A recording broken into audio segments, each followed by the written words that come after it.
Hello everyone, you're welcome to solve this nice algebra problem, which is x to the power of 3 plus 4x squared. This is equal to 360. So what is the value of x given that x is a member of real numbers? Now let's provide a solution from here. So we have x to the power of 3 plus 4x squared.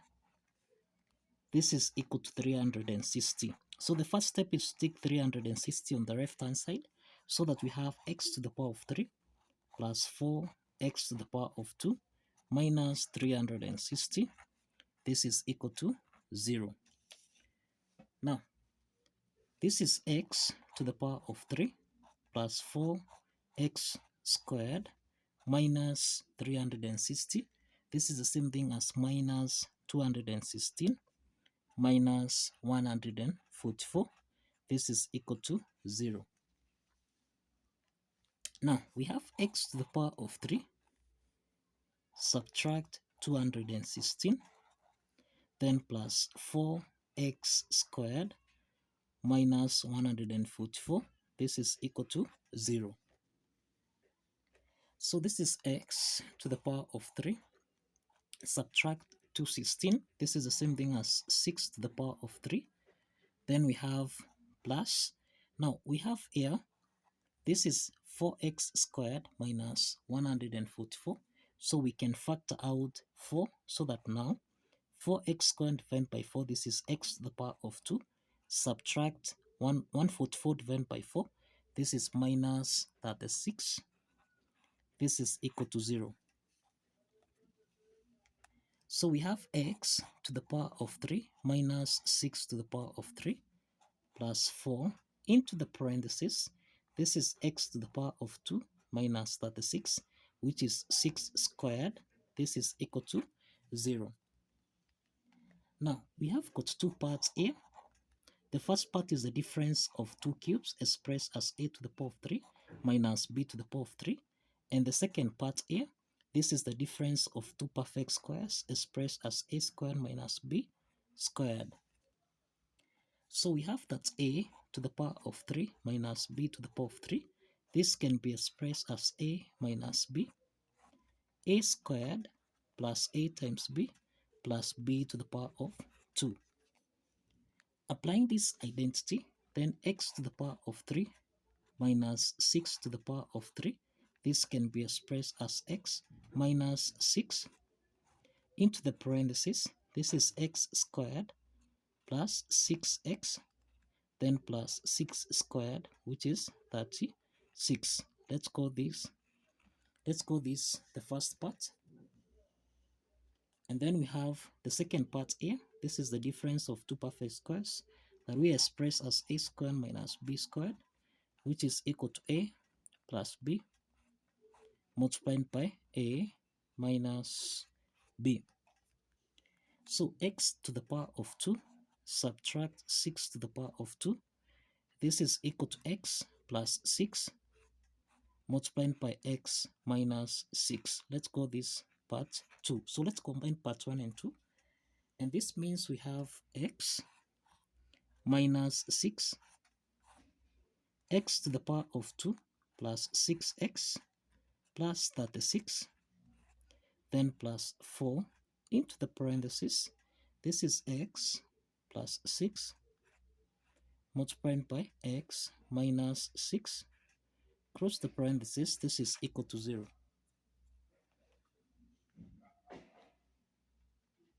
Now we have that x minus 6 is common here. So let's factor out x minus 6 into the parentheses. This is x to the power of 2 plus 6x plus 36, then plus 4 multiplied by x plus 6.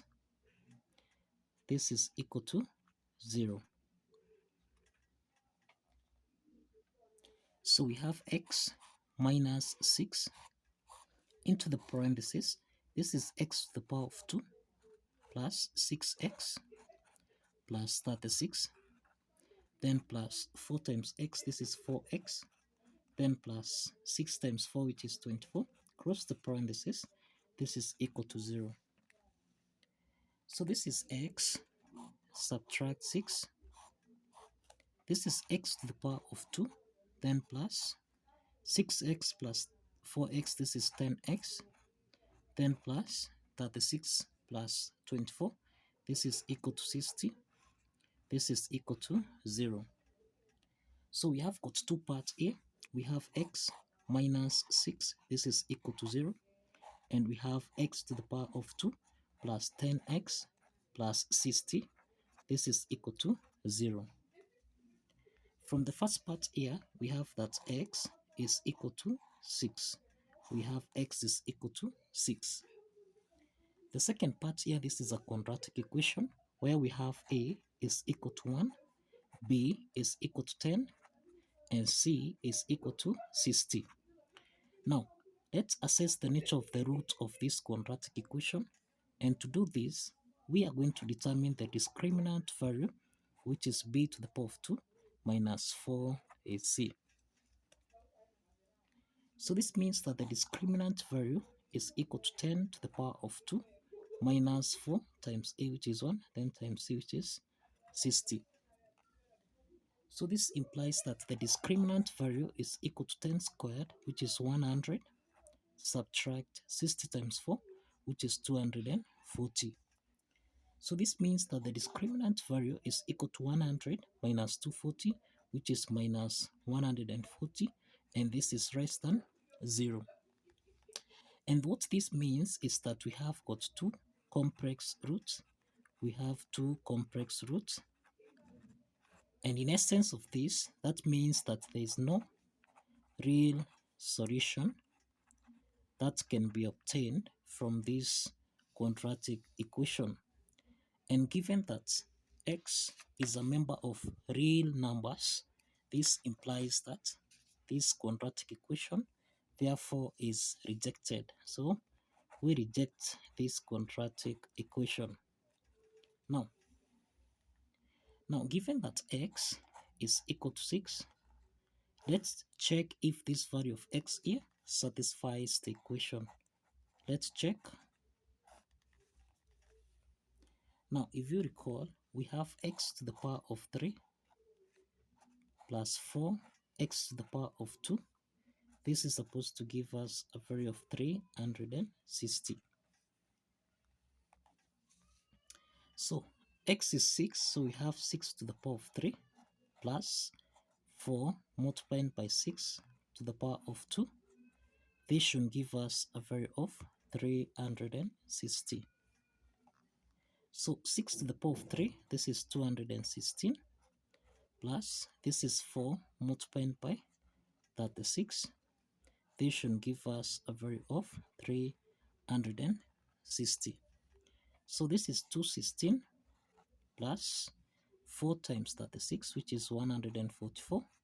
This should give us a value of 360.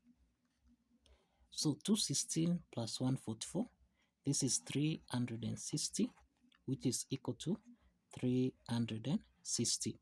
So the left hand side is equal to the right hand side, and this implies that x equal to 6 satisfies the equation. So thank you for watching. Kindly follow the steps, like this video, and subscribe.